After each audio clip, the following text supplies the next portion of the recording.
ទីភ្លឺថ្ងៃទី26ខែធ្នូឆ្នាំ1998លោកអ៊ំលីរស់នៅស្រុកហាន់យៀនខេត្តសៀជ័របានប្រទះឃើញសាកសពមនុស្សនៅក្បែរផ្លូវជាតិអ៊ំលីក៏ប្រញាប់រត់ទៅប្តឹងប៉ូលីសព្រោះគាត់យល់ថាសាកសពនៅក្បែរផ្លូវប្រហែលជាស្លាប់ដោយសារតែរថយន្តបុកក៏ថាបានទៅពេលដែលគាត់ទៅប្តឹងប៉ូលីសគាត់ក៏រៀបរាប់តាមការយល់ឃើញរបស់គាត់ដល់ប៉ូលីសដូចគ្នាប៉ូលីសទទួលបានព័ត៌មានថាមានមនុស្សស្លាប់ដោយគ្រោះថ្នាក់ចរាចរណ៍ភ្លាមក៏ប្រញាប់ម្នីចុះទៅកាន់ទីតាំងកើតហេតុប៉ូលីសដែលមានភាពម៉ត់ចត់ក្នុងការងារខ្លាំងបានប្រទះឃើញចំណុចចម្លែកមួយចំនួនក្នុងនោះមានដូចជាទីតាំងគ្រោះថ្នាក់ចរាចរណ៍ហេតុអ្វីគ្មានស្នាមចាប់ប្រាំងសម្លៀកបំពាក់ជាប់នឹងខ្លួនរបស់សពបែរជានៅល្អគ្មានរហែកខកខាតពីការអូសកកិតរលាត់ទាំងអស់នេះបង្ហាញថានេះមិនមែនជាករណីគ្រោះថ្នាក់ចរាចរណ៍នោះទេប៉ូលីសយល់ថាករណីមួយនេះមិនធម្មតាដូចដែលបានឃើញឡើយមិនបងអង្គយូរប៉ូលីសក៏ប្រញាប់ផ្ដល់ព័ត៌មានទៅដល់ថ្នាក់ស្រុកដើម្បីបញ្ជូនផ្នែកជំនាញមកទទួលបន្ទុកក្នុងការស្វែងរកភស្តុតាងក្នុងគ្រឿងក្តីមួយនេះ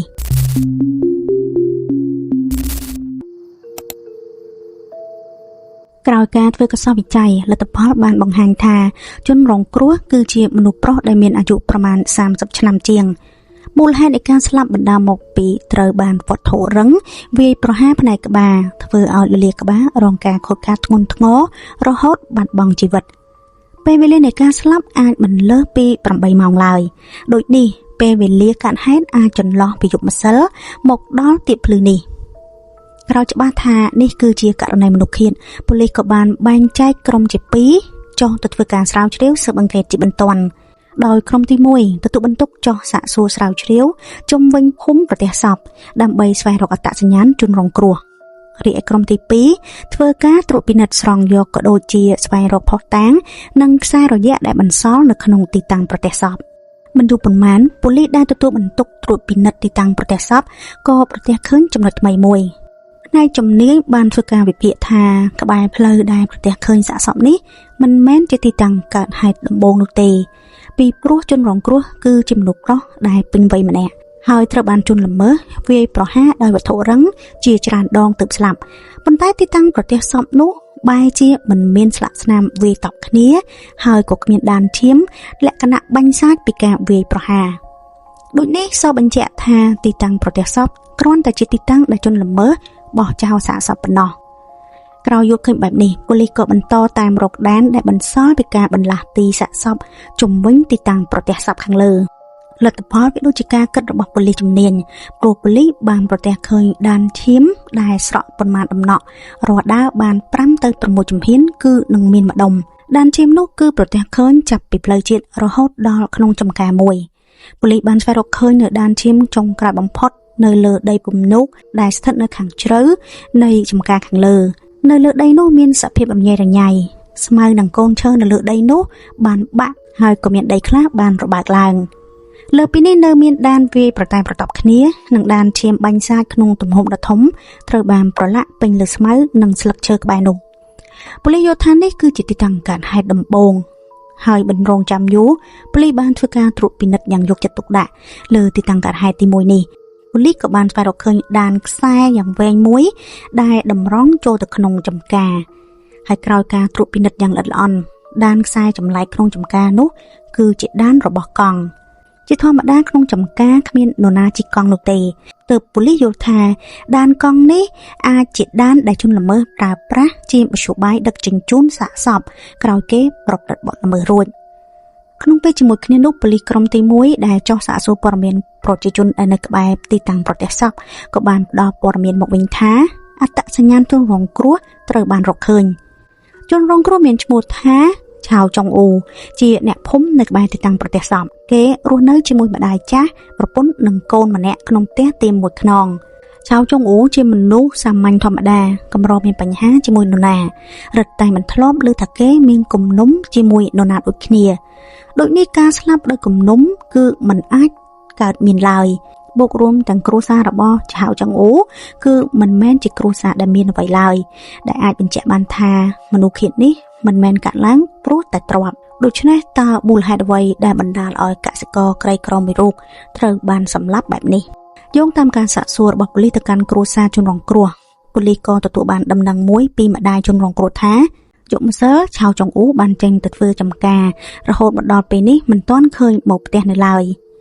ជាធម្មតាអ្នកធ្វើស្រែចម្ការគឺតែងក្រោកទៅធ្វើការស្រែចម្ការពីពេលថ្ងៃរះហើយនឹងត្រឡប់មកផ្ទះវិញនៅពេលថ្ងៃលិចតែជនរងគ្រោះហេតុអ្វីក៏ទៅស្រែចម្ការនៅពេលយប់ទៅវិញបន្ថែមពីនេះម្ដាយរបស់ឆាវចុងអ៊ូក៏បានបន្តថាកូនប្រុសគឺចេញទៅជាមួយនឹងប្រពន្ធរបស់គេតែក្រោយមកប្រពន្ធរបស់គេបានត្រឡប់មកផ្ទះវិញទៅហើយនៅតែឆាវចុងអ៊ូដែលជាជនរងគ្រោះនេះមិនទាន់ឃើញត្រឡប់មកវិញលើបែបនេះភ្លាមប៉ូលីសក៏បានសួរនាំប្រពន្ធឆាវចុងអ៊ូដែលមានឈ្មោះថាប៉ៃស៊ូឆុងនៅចំពោះមុខប៉ូលីសប៉ៃស៊ូឆុងមានសភាពស្លន់ស្លោនិយាយស្ដីរដេករដប់ហើយសកម្មភាពផ្អើលរបស់នាងនេះគឺមិនអាចឆ្លងផុតពីក្រសែភ្នែកដ៏មុតស្រួចរបស់ប៉ូលីសនោះទេក្នុងពេលតែមួយនោះប៉ូលីសក៏បានប្រទះឃើញកង់មួយគ្រឿងដែលមានប្រឡាក់ដានឈាមនៅក្រោយផ្ទះកង់នោះគឺដាក់បញ្ឈរផ្ដេកផ្អែកជញ្ជាំងផ្ទះខាងក្រោយផ្នែកកែបខាងក្រោយរបស់កង់មានប្រឡាក់ដានឈាមឯកង់របស់កង់នោះក៏មានប្រឡាក់នៅភក់ដែលមិនទាន់បានលាងជំរះដូចគ្នាប៉ូលីសជំនាញធ្លាប់បានសន្និដ្ឋានថាកង់គឺជាមធ្យោបាយដឹកជញ្ជូនដែលជនរងគ្រោះប្រើប្រាស់ក្នុងការបម្លាស់ទីសាកសពជនរងគ្រោះហើយនៅពេលនេះកង់មួយគ្រឿងដែលមានប្រឡាក់ឈាមត្រូវបានរកឃើញនៅក្រោយផ្ទះរបស់ជនរងគ្រោះបូករួមទាំងអាកប្បកិរិយាប្លែកៗរបស់ប្រពន្ធជនរងគ្រោះទៀតនោះប៉ូលីសយល់ថាករណីឃាតកម្មមួយនេះគឺមានពាក់ព័ន្ធជាមួយប្រពន្ធជនរងគ្រោះជាក់ជាពុំខាន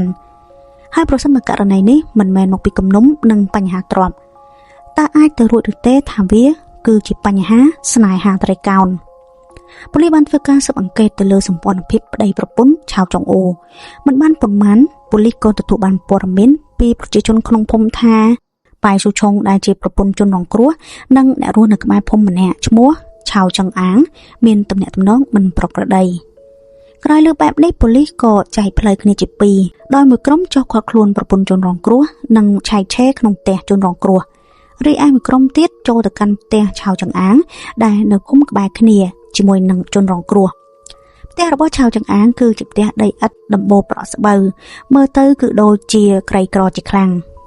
ពេលប៉ូលីសរកឆាវចង្អាងឃើញគេមានសភាពដូចជាមិនបានដេកពេញមួយយប់បន្ទាប់មកប៉ូលីសក៏ឆែករកឃើញចបប្រឡាក់ជាមួយដើមនៅក្នុងផ្ទះរបស់ឆាវចង្អាងហើយចបនេះអាចជាវត្ថុធ្វើឃាតជនរងគ្រោះវត្ថុតាំងនិងផុសតាំងមានគ្រប់គ្រាន់មិនរងចាំបន្តប៉ូលីសបញ្ជូនប្រពន្ធជនរងគ្រោះនិងឆាវចង្អាងទៅកាន់ប៉ុស្តិ៍ប៉ូលីសដើម្បីធ្វើការសួរចម្លើយស្រាវជ្រាវបន្តប៉ូលីសក៏បានខណ្ឌចែកបន្ទប់ជាពីរដើម្បីសួរចម្លើយពួកគេដាច់ដោយឡែកពីគ្នានិងបានសួរប្រពន្ធជនរងគ្រោះដោយត្រង់ថាតើនាងនិងឆាវចង្អាងមានទំនាក់ទំនងអ្វីនឹងគ្នាប៉ៃស៊ូឆុងក៏បានប្រាប់ប៉ូលីសថាជនរងគ្រោះគឺជាប្តីរបស់នាងឯឆាវចង្អាងគឺជាឪពុកបង្កើតរបស់កូននាងប៉ូលីសលើបែបនេះក៏ស្រឡាំងកាំងគ្រប់គ្នាដោយស្មានថានេះគ្រាន់តែជាករណីស្នេហាត្រីកោណរួចរួមដៃគ្នាសម្រាប់ប្តីដើមប៉ុណ្ណោះស្រាប់តែសម្ដីបន្ទាប់របស់ប៉ៃស៊ូឆុងបានធ្វើឲ្យការយកឃើញរបស់ប៉ូលីសនេះប្រែជាមិនធម្មតាពេលដែលប៉ៃស៊ូឆុងរៀបការចូលគ្រួសារត្រកូលឆាវនាងមានអាយុមិនដល់20ឆ្នាំផង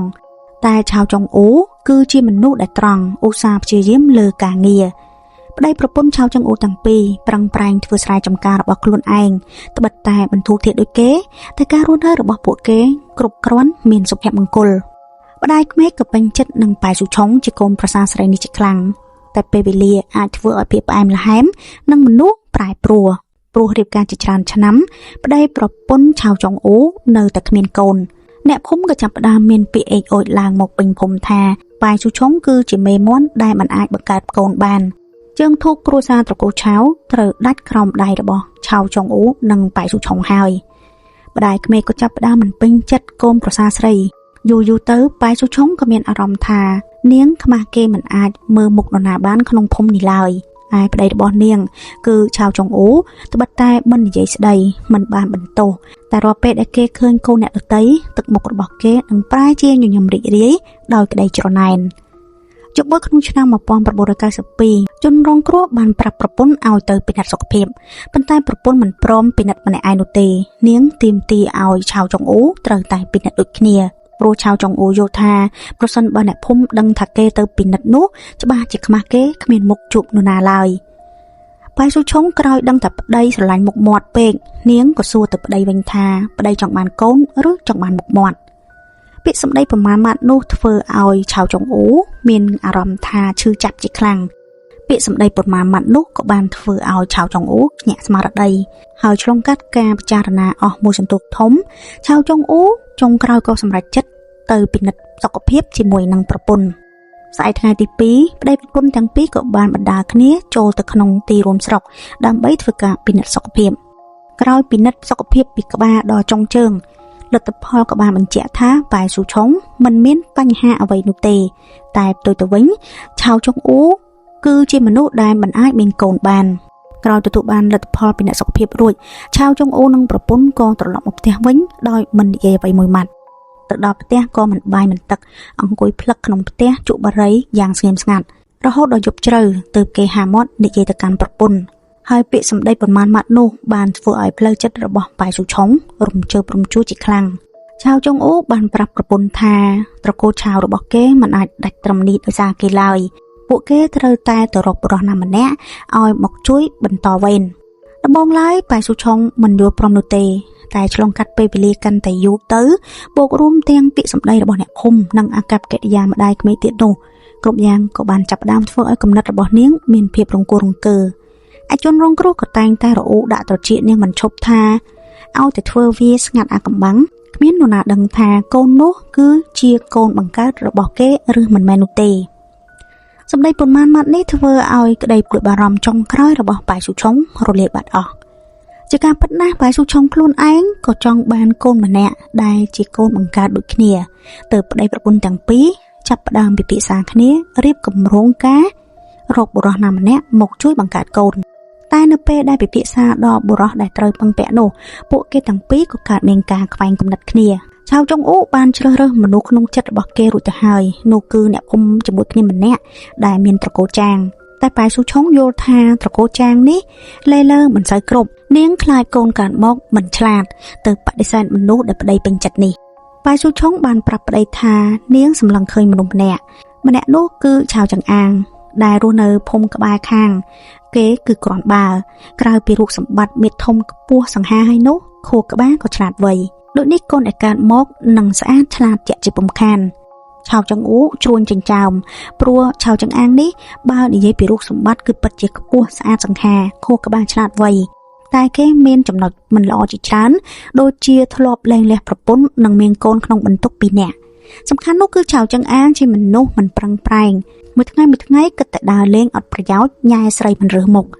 មិនមែនជាមនុស្សដែលត្រឹមត្រូវឡើយប្រសិនបើពឹងពាក់មនុស្សដូចជាគេ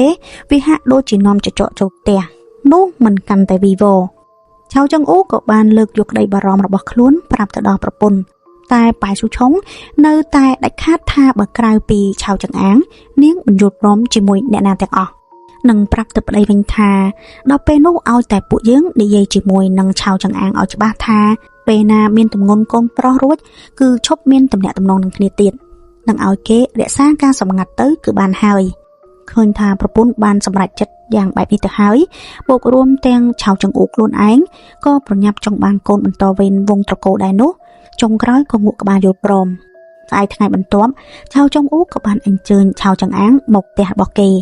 ពេលកំពុងតែផឹកស្រានោះឆាវចង្អ៊ូក៏លើកយកសំណើនោះឡើងមកឆាវចង្អាងដែលជាព្រាននារីស្រាប់នោះក្រោយឮថាមានរឿងល្អមកដល់មាត់ទ្វារផ្ទះបែបនេះគេក៏យល់ព្រមដោយមិនបាច់គិតឆាវចង្អ៊ូដែលជាជនរងគ្រោះបានផ្ដាំទៅឆាវចង្អាងយ៉ាងម៉ឺងម៉ាត់និងច្បាស់លាស់ថារឿងនេះគឺដឹងតែឆាវចង្អាងនិងប្តីប្រពន្ធពួកគេប៉ុណ្ណោះហាមដាច់ខាតនិយាយប្រាប់អ្នកដទៃពេលដែលប៉ែស៊ូឆុងបង្កើតបានកូនប្រុសនោះពួកគេចាំបាច់ត្រូវតែកាត់ផ្ដាច់ទំនាក់ទំនងគ្នាឆាវចង្អាងទះទ្រង់សន្យាថានឹងគោរពធ្វើតាមការបដិបត្តិរបស់ជនរងគ្រោះហើយយប់នោះឆាវចង្អាងក៏ចូលទៅដេកក្នុងបន្ទប់របស់ជនរងគ្រោះដែលមានប៉ែស៊ូឆុងកំពុងតែរងចាំបន្ទាប់ពីយប់នោះមកឆាវចង្អាងបានលួចទៅផ្ទះជនរងគ្រោះជារៀងរាល់យប់ហើយដោយសារតែពួកគេធ្វើយ៉ាងស្ងៀមស្ងាត់អាកំបាំងទើបអ្នកភូមិរហូតសូម្បីតែម្ដាយរបស់ជនរងគ្រោះក៏មិនបានដឹងរឿងនេះដូចគ្នារាល់ពេលដែលឆាវចង្អាងមកដល់ផ្ទះឆាវចង្អ៊ូតែងតែរកលេសចេញពីផ្ទះព្រោះខ្លួនគេក៏ពិបាកនឹងប្រឈមមុខចំពោះហេតុការណ៍នេះដូចគ្នាប្រយ៉ាងគំនិតនេះគឺគេជាអ្នកលើកឡើងគេខ្លួនឯងក៏ពិបាកពណ៌នាពីអារម្មណ៍របស់គេតែជាសំណាង3ខែក្រោយមកប៉ែស៊ូឆុងក៏មានផ្ទៃពោះដោយជោគជ័យលើដំណឹងនេះភ្លាមម្ដាយក្មេករបស់ប៉ែស៊ូឆុងសប្បាយចិត្តជាខ្លាំង ឯឆៅចុងអូក៏ធូរទ្រង់ព្រោះការធ្វើទុកបុកម្នេញផ្លូវចិត្តរយៈពេលប្រមាណខែមកនេះអាចនិយាយបានថាមិនខាតបង់ឡើយឆ្នាំ1993ប៉ែស៊ូឆុងក៏បង្កើតបានកូនប្រុសម្នាក់ហើយនៅពេលដែលឆៅចុងអូជាជនរងគ្រោះកំពុងតែរីករាយដែលមានអ្នកស្នងត្រកូលនោះរឿងអីគេព្រួយបារម្ភក៏បានកើតឡើងផ្អែកលើការសន្យារវាងឆៅចុងអូនិងឆៅចង្អាងពេលណាដែលប៉ែស៊ូឆុងបង្កើតបានកូនប្រុសឆៅចង្អាងនិងប៉ែស៊ូឆុងត្រូវតែកាត់ផ្តាច់ទំនាក់ទំនងគ្នាហើយក៏មិនអាចមករំខានជីវិតគ្រួសាររបស់ឆៅចង្អូបានទៀតឡើយតែឆៅចង្អាងនិងប៉ែស៊ូឆុងគឺមិនដាច់ស្រេចនឹងគ្នានោះទេព្រោះឆ្លងកាត់ភាពជិតស្និទ្ធផ្អែមល្ហែម3ខែនោះរួចមកពួកគេក៏កើតមានចិត្តទៅលើគ្នាហើយរាល់ពេលដែលជនរងគ្រោះចេញទៅធ្វើការងារបាត់ឆៅចង្អាងនឹងលួចមកជួបគ្នាជាមួយប្រពន្ធជនរងគ្រោះត្បិតតែការលួចជួបគ្នារបស់ពួកគេគឺមានការប្រុងប្រយ័ត្នខ្ពស់តែយូរក៏នៅតែអាចមានលេចចេញនៅចំណុចឆ្លោះឆ្លយដូចគ្នាមានថ្ងៃមួយឆៅចុងអូត្រឡប់មកផ្ទះវិញលឿនជាងធម្មតារួចក៏បានជួបនឹងឆៅចង្អាងដែលទើបតែចេញពីផ្ទះរបស់គេភ្លាមនោះឆៅចុងអូដឹងភ្លាមថាមានរឿងអ្វីកើតឡើងគ្រានោះជនរងគ្រោះបានសួរទៅឆៅចង្អាងថាពួកគេបានសន្យាគ្នាហើយហេតុអ្វីក៏នៅតែតាក់ទងនឹងគ្នាទៀតតែឆៅចង្អាងមិនត្រឹមតែមិនខ្វាយខ្វល់ពីសម្ដីរបស់ជនរងគ្រោះនោះទេគេថែមទាំងសើចចំអកឌឺដងតបទៅជនរងគ្រោះវិញដោយនិយាយថាគេជួយឆៅចង្អូបង្កើតកូនថែមមួយទៀតចោះម្យ៉ាងប្រពន្ធរបស់ឆៅចង្អូក៏ពេញចិត្តនឹងគេខ្លាំងជនរងគ្រោះលើបែបនេះភ្លាមក៏ខឹងសម្បាជាខ្លាំងរួចក៏យកចបដែលនៅនឹងដៃនោះដេញកាប់ឆៅចង្អាងតែឆៅចង្អាងមិនបានផិតភ័យហើយថែមទាំងគំរាមជនរងគ្រោះវិញថាបើជនរងគ្រោះហ៊ានតែធ្វើអ្វីទៅលើគេនឹងយករឿងដែលជនរងគ្រោះពឹងពាក់ឲ្យគេធ្វើនោះទៅនិយាយប្រាប់មហាជនពេលនោះថាតើអ្នកណាជាអ្នកដែលគ្មានមុខរស់នៅក្នុងភូមិនេះបាន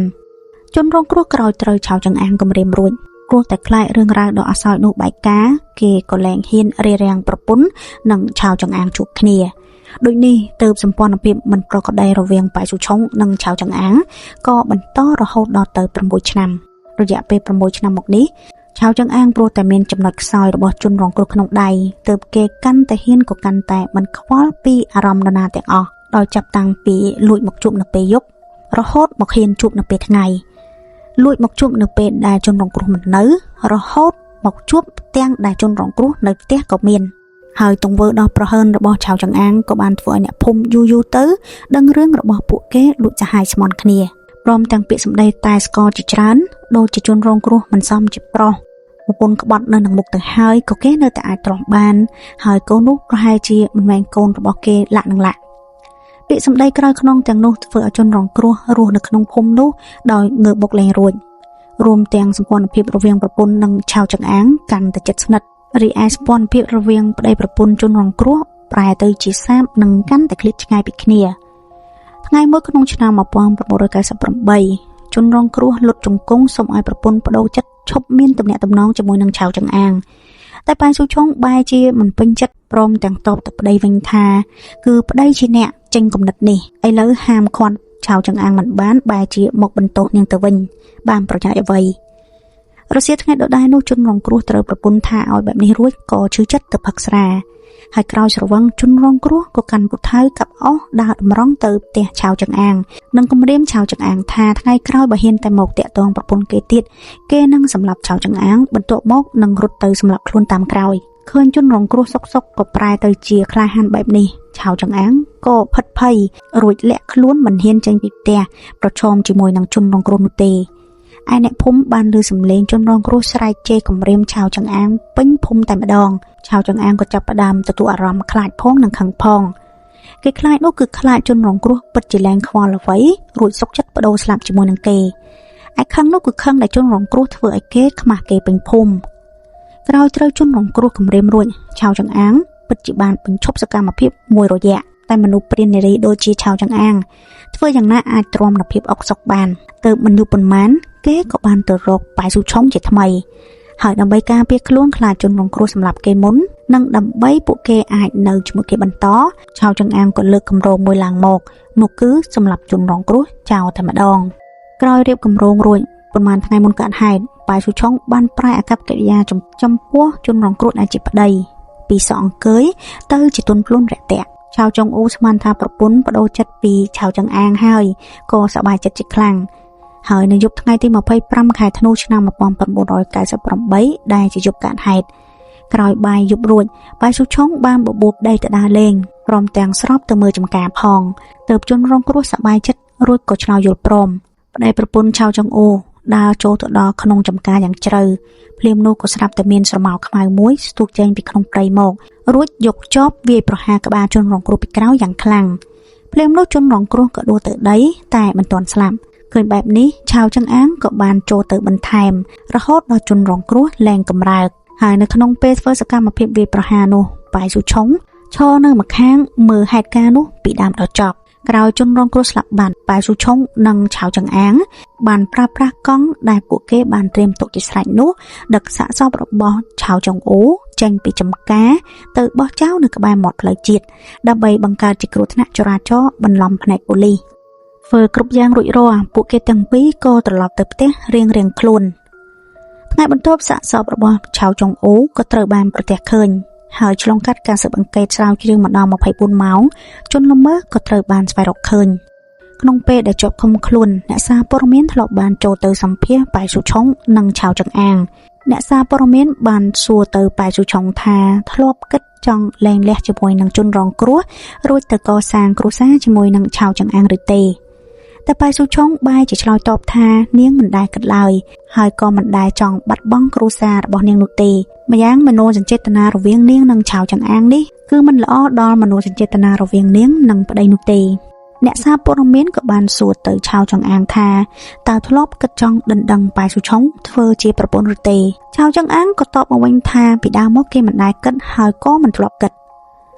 มนุษย์ปีเนี้ยได้ในใจท่ามันทลบกัดจังเรียบการูนเอาจมูกเนี้ยให้ไว้กับพวกแกรวมเนี้ยสำหรับจนรองกรุบแบบนี้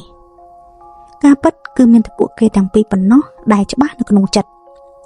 หลักงานที่ดับกับใบใครวิจการชนะมาปอนแบบบริการสับปะรดบนจนละเมื่อชาวจังอ้างก็เตะบานประหารชีวิต